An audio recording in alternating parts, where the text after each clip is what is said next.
Oh yeah.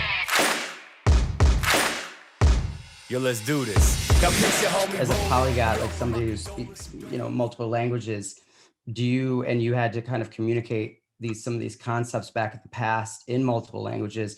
Did you find that there's a difference in kind of doing this from a cultural perspective? I mean, I imagine every country's got a little bit different of a, way that they're kind of embracing sustainability. Yeah, no, you're right. So at individual level, so not as a professional, I think being in a global company, you tend to have the global view, but when you go out in restaurants and have the more casual conversation, etc., when we will be able to go out, I should say, you realize that awareness is not the same depending on the country. And like in France, but it also depends from where you come from.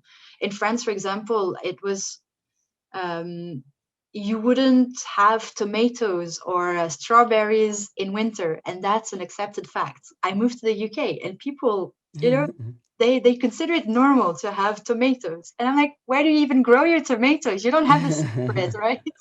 Yeah. And I never thought of that actually, but that's a really and that's good the point. thing. Yeah. Sometimes it's normal. Maybe it's because I come from the countryside. So, but sometimes it's normal, and sometimes people look at you like, "Why are you such a buzzkill, Jeanne?" So, yeah, it really depends. In Brazil, for example, yeah, I thought that naively, they were a bit backwards on what was plastic use, and everything comes in a plastic bag. And I looked like a total hipster, with my totes bag.